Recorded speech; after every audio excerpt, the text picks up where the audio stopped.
Assalamualaikum warahmatullahi wabarakatuh. Halo semuanya. Dalam video kali ini Pak Daniel akan menjelaskan materi kedua untuk kelas 9 yang berjudul akhlak terpuji kepada diri sendiri. Namun sebelum masuk ke materinya, kita akan bahas terlebih dahulu teka-teki silang atau TTS yang sudah Pak Daniel bagikan minggu kemarin.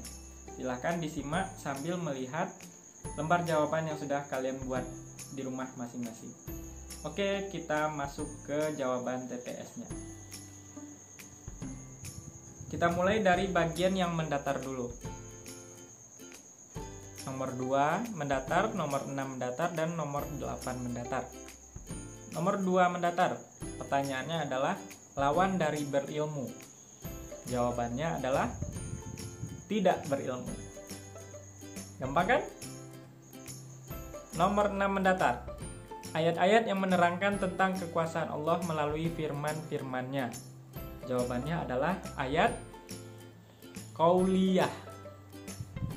Nomor 8 mendatar, cara mendapatkan ilmu. Nah, caranya adalah belajar. Oke, yang berikutnya bagian menurun. Kita mulai dari nomor 1. Pertanyaannya adalah akhlakul karimah.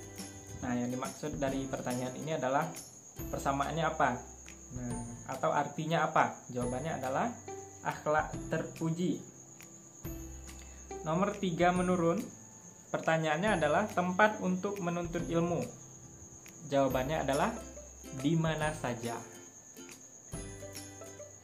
Nomor 5. Pengertian ilmu secara bahasa. Nah, jawabannya adalah mengetahui. Nomor 7. Ayat-ayat yang menerangkan tentang kekuasaan Allah melalui alam semesta disebut dengan ayat kauniyah. Dan terakhir, salah satu dalil tentang berilmu terdapat dalam Quran surat Al-Alaq. Oke, selesai.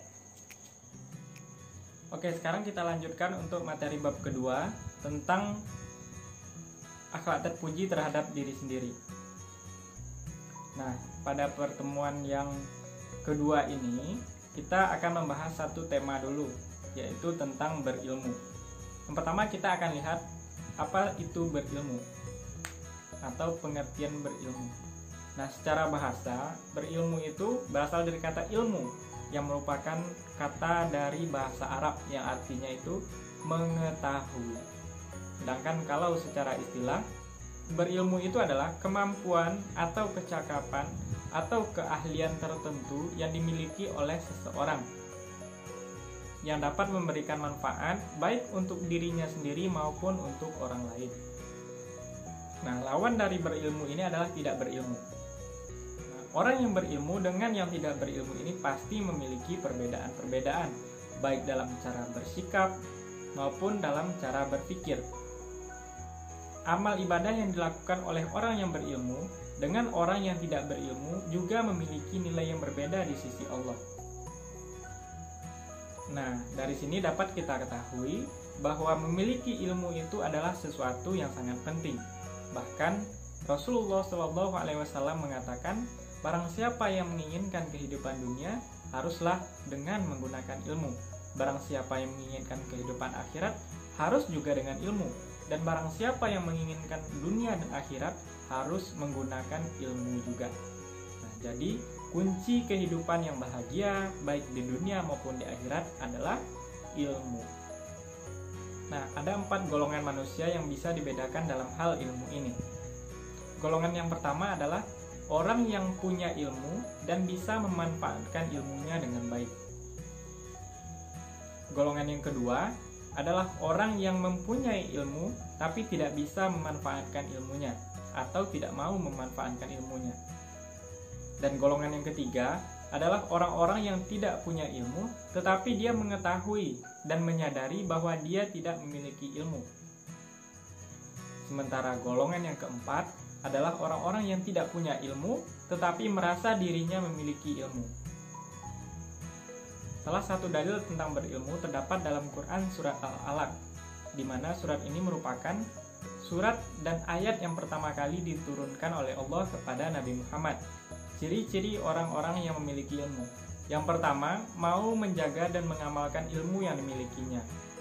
Yang kedua, semakin memiliki ilmu tinggi, orang tersebut semakin santun dan semakin baik tingkah lakunya. Yang ketiga, bisa menjadi teladan di mana saja dan bagi siapa saja. Yang berikutnya adalah cara membiasakan diri berilmu. Nah, ayat-ayat Allah ada yang berbentuk qauliyah, ada yang berbentuk kauniyah. Ayat qauliyah adalah ayat-ayat Allah yang ditunjukkan melalui firman-firman-Nya, seperti dalam Al-Quran. Allah menjelaskan kekuasaannya berupa ayat-ayat Al-Quran. Kemudian, ada juga yang berbentuk ayat-ayat kauniyah, yaitu melalui alam semesta. Jadi, dari kedua bentuk tersebut kita bisa belajar banyak hal. Kita bisa mendapatkan ilmu dari kedua-duanya, baik dari ayat qauliyah maupun ayat-ayat kauniyah. Adapun cara-cara untuk membiasakan diri dalam berilmu, yang pertama adalah memiliki niat yang sungguh-sungguh dalam mencari ilmu. Yang kedua, menyadari bahwa menuntut ilmu adalah suatu kewajiban bagi setiap orang muslim. Yang ketiga, berusaha memanfaatkan waktu luang untuk memperdalam ilmu yang sedang dipelajari. Yang keempat, tidak sungkan-sungkan menghabiskan biaya untuk menuntut ilmu, seperti membeli buku, membeli peralatan yang berguna untuk menuntut ilmu, dan lain sebagainya. Berikutnya, selalu mengamalkan ilmu yang dimilikinya. Yang berikutnya adalah perilaku atau sikap orang yang memiliki ilmu. Yang pertama, selalu tenang dalam berpikir, bertindak, dan berperilaku. Yang kedua, selalu berwajah ceria dan berlapang dada. Yang ketiga, berupaya untuk mengembangkan keilmuan yang dimilikinya. Dan yang terakhir, beraktivitas yang bisa bermanfaat bagi dirinya dan juga bagi orang-orang yang ada di sekelilingnya. Oke, semua itulah materi yang dapat Pak Daniel sampaikan untuk pertemuan kali ini. Nah, semoga apa yang Pak Daniel sampaikan tadi bisa dipahami dan juga bisa menjawab pertanyaan-pertanyaan kalian terkait dengan TTS atau teka-teki silang yang sudah Pak Daniel bagikan minggu kemarin. Sekian, Assalamualaikum warahmatullahi wabarakatuh.